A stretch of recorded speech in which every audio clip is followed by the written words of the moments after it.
فرعون کو اس نے وہ خواب دیکھ لیا تھا کہ ایک ستارہ اٹھے گا اور پھر وہ گرے گا تو میری ساری سلطنت کو تباہ کر دے گا۔ نجومیوں سے اس نے پوچھ لیا، اس نے کہا کہ ایک بچہ پیدا ہوگا جو تیری سلطنت کو تباہ کرے گا۔ چاہیے تو یہ تھا کہ وہ توبہ کرتا، لیکن اس نے کیا کیا کہ اس نے بچوں کو قتل کرانا شروع کیا۔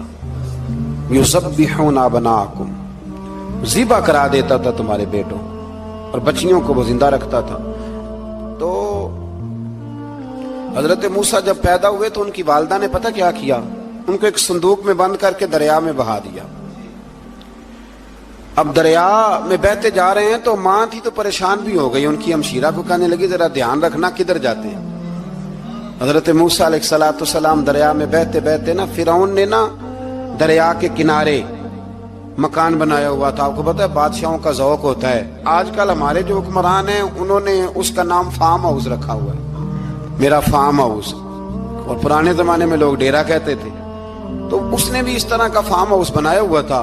وہاں پہ حضرت موسیٰ علیہ السلام تیرتے ہوئے تابوت کے اندر، صندوق کے اندر جا رہے ہیں۔ فرعون اور ان کی بیوی حضرت آسیہ بے اولاد تھیں، بڑی تڑپ تھی بیٹے کی، وہ بھی وہاں کھڑی تھی۔ صندوق تیرتا ہوا آیا تو فرعون نے کہا کہ جاؤ پکڑ کے لاؤ دیکھو کیا ہے۔ جب وہ لے کے آئے تو آپ کی ہمشیرہ جو نگرانی کر رہی تھی پریشان ہو گئی کہ یہ تو اس کے ہاتھ لگ گئے، یہ تو اب مار ڈالے گا۔ لیکن جب خوبصورت اور چمکتا ہوا بچہ دیکھا تو بی بی آسیہ کہنے لگی یہ بنی اسرائیل کا ہے ہی نہیں، یہ تو پتہ نہیں کہاں سے بہتا ہوا یہاں آ گیا ہے، تم ایسے ہی چھوڑ، یہ پتہ نہیں کہاں سے رکھ نہ لیں،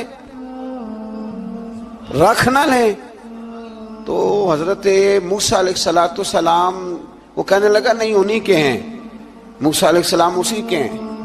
تو آسیہ کہنے لگی تیرے تو سر پہ بس بھوت ہی سوار ہو گیا، ہر وقت وہی لوگ تجھے یاد رہتے ہیں، یہ پتہ نہیں کہاں سے بہ کے آیا۔ اب رکھ لیا، مان گیا فرعون۔ آپ فرعون کے گھر میں جو اس لیے بچے مروا رہا تھا کہ میری سلطنت حضرت موسیٰ پیدا نہ ہو جائیں، تو اسی کے گھر میں پرورش پانے لگے، اسی کے گھر میں۔ اب عورتیں منگائیں گئی دودھ پلانے کے لیے، تو حضرت موسیٰ علیہ السلام کسی بی بی کا دودھ نہیں پیتے، تو آپ کی ہمشیرہ وہیں دائیں بائیں گھومتی رہتی۔ تو کہنے لگی جناب آسیہ سے کہ میں ایک بی بی کو جانتی ہوں، بڑی صاف ستھری ہے، مجھے امید ہے یہ بچہ اس کا دودھ پیے گا۔ تو فرعون کہنے لگا دوڑ کے لا، تو اپنی والدہ کو لے کے آئیں تو حضرت موسیٰ نے فوراً دودھ پینا شروع کر دیا۔ فرعون کو پھر تھوڑا شک ہوا۔ ایک روایت یوں بھی لکھی ہے بعض لوگوں نے کہ فرعون ایک دن اٹھایا ہوا تھا حضرت موسیٰ کی ابھی تھوڑی سی عمر تھی، تو آپ نے اس کی داڑھی پکڑ کے تو ایک گھونسا دے مارا، جلالی تو شروع سے ہے نا۔ تو کہنے لگا آسیہ تو مان نہ مان یہ بچہ وہی ہے۔ تو حضرت بی بی آسیہ کہنے لگی کہ تجھے غلط فہمی ہے، یہ وہ نہیں ہے۔ اس نے کہا دیکھو نا یہ تو اٹھاتی ہے تو پیار کرتا ہے، اور میرے جب قریب آتا ہے تو اس کے لب و لہجے میں تلخی محسوس کرتا ہوں۔ اس نے کہا بچوں کو کیا پتا۔ خیر ایک طرف اس نے کھانے پینے کی چیزیں رکھ دی، ایک طرف انگارے رکھ دیے۔ وہ بھی حضرت آسیہ کہتی ہیں کہ تجھے سمجھ آئے بچے بچے ہوتے ہیں۔ حضرت موسیٰ بچے تو تھے پر تھے تو اللہ کے نبی نا، اللہ کے نبی تھے۔ جب اس نے کہا نا یہ بچے ہیں، تو حضرت موسیٰ علیہ السلام بجائے انگاروں کی طرف جانے کے، نبی تھے وہ سیدھے کھانے پینے والی چیزوں کی طرف بڑھنے لگے۔ فرعون کہنے لگا آپ بتا۔ اللہ تعالیٰ نے حضرت جبریل کو بھیجا، انہوں نے کہا ادھر نہیں جانا آپ ادھر جائیے۔ تو آپ آگ کی طرف گئے اور ایک کوئلہ اٹھا کے زبان پہ رکھ لیا۔ تو آسیہ کہنے لگی سمجھ آئی، بچے کو کیا پتا کدھر جانا ہے کدھر نہیں جانا، اگر وہ اتنا ہی خیال ہوتا وہی بچہ ہوتا تو آگ۔ اور بعد مفسرین نے لکھا ہے یہ جو حضرت موسیٰ دعا مانگتے تھے نا رب اشرح لی صدری ویسر لی امری، یہ وہ آگ کا انگارہ جب کوئلہ منہ میں رکھا تھا نا تو اس کی وجہ سے زبان میں کچھ لکنت آ گئی، تو آپ دعا کرتے تھے کہ یا اللہ میری زبان کی وہ بند گرا کھول دے تاکہ میں کھل کے فرعون کے سامنے بات کر سکوں۔ وہیں حضرت موسیٰ پلنے لگے، وہیں پلے، وہیں جوان ہوئے، وہیں اللہ نے ساری دولتیں دی، بہن بھی ملی، ماں بھی ملی، اور سارے عزیزوں کا پیار بھی ملا۔ اسی گھر کے اندر اللہ نے پرورش کر کے فرعون کے ظلم سے بنی اسرائیل کو نجات عطا فرمائی۔ موسیٰ پھر فرعون کے گھر میں پلنے لگے، اور جب جوان ہو گئے تو فرعون کے ہاں جو ظلم ہوتا تھا حضرت موسیٰ اس پر بول پڑتے تھے، جلال فرماتے۔ تو فرعون پھر ناراض رہنے لگا، یہاں تک کہ اس نے آپ کو نکال دیا آپ تشریف لے گئے وہاں سے. تو حضرت موسیٰ ایک دن شام کے وقت دوبارہ آئے بستی میں، لوگ سوئے ہوئے تھے. تو دو آدمی، ایک بنی اسرائیل میں سے اور ایک فرعون کی اپنی قوم میں سے، وہ دونوں آپس میں جھگڑ رہے تھے. لیکن وہ جو حضرت موسیٰ کی بنی اسرائیل کی قوم کا شخص تھا، اس پر وہ قبطی، وہ جو فرعون کے قریبی لوگوں میں سے تھا، وہ ظلم کر رہا تھا اور بوجھ اٹھانے کی بات کر رہا تھا. اب اس نے حضرت موسیٰ کو پکارا کہ یہ دیکھے میرے ساتھ کس طرح کی بات کر رہا ہے. تو حضرت موسیٰ کا ارادہ بھی نہیں تھا، آپ نے بس اس کو سمجھایا. پر کچھ لوگوں کو سمجھ، تو حضرت موسیٰ نے پھر ایک مکہ مارا، ایک گھونسا مارا، صرف ایک ہی. یہ کئی تگڑے اور دلیر اس طرح کے بھی ہوتے ہیں کہ گھونسا ایک بھی برداشت نہیں کرتے. وہ ایک مارا، آدمی دھڑام سے زمین پہ گرا اور ماری گیا. حضرت موسیٰ کا ارادہ نہیں تھا لیکن وہ مر گیا. حضرت موسیٰ علیہ السلام نے اس بات پر اپنے رب سے استغفار بھی فرمائی. قرآن کہتا ہے کہ انہوں نے معافی چاہی کہ اللہ میرا ارادہ نہیں تھا. بہرحال اگلے دن نا حضرت موسیٰ دوبارہ آئے. وہ سنا کرتے تھے نا ہم کہ بیوقوف دوست سے عقل مند دشمن بہتر ہوتا ہے. وہ کم از کم دشمنی تو عقل مندی سے کرتا ہے نا، لیکن جو بیوقوف دوست ہو بیوقوفی. حضرت موسیٰ دوبارہ آئے تو وہ بنی اسرائیلی اگلے دن کسی اور سے جھگڑا کر رہا تھا. پھر اس نے مدد کے لیے پکارا تو حضرت موسیٰ کہنے لگے مجھے لگتا یہ ہے کہ تیری عادت ہے، تو خود بڑا جھگڑالو ہے، تو نے روز نیا جھگڑا شروع کیا ہوتا ہے. حضرت موسیٰ جب اس کی طرف بڑھے نہ ڈانٹنے کے لیے تو اس نے شور کرنا شروع کر دیا. کہنے لگتا ہے جس طرح آپ نے اسے کل قتل کیا تھا مجھے بھی قتل ہی کریں گے. یہ انسانوں کا مزاج ہے کہ آپ جب تک کسی کے طبیعت کے مطابق چلیں گے وہ راضی رہتا ہے، اور ذرا آپ اس کی طبیعت سے ہٹتے ہیں تو وہ شور کرتا ہے. اس نے کہا جی آپ مجھے بھی لگتا ہے ماریں گے. حضرت موسیٰ کلیم اللہ علیہ نبینا علیہ السلام کے بارے میں جب اس نے شور کیا تو بات پھر فرعون کے دربار تک گئی. وہ تو پہلے ہی بہانہ تلاش کر رہا تھا. اس نے کہا ڈھونڈو، پکڑو اور معاذ اللہ شہید کریں گے. کسی نے آ کے خبر دی کہ آپ جہاں سے ہجرت کر جائیں، اس لیے کہ آپ کے لیے یہاں حالات درست. اور بھائی یہ چھوڑ دیا کریں بات کہ فلاں آدمی کے حق میں فلاں جگہ حالات کیسے خراب ہوئے. تو نبی کریم علیہ السلام مکہ چھوڑ کے کیوں آئے؟ حضرت موسیٰ علیہ السلام نے ہجرت کیوں فرمائی؟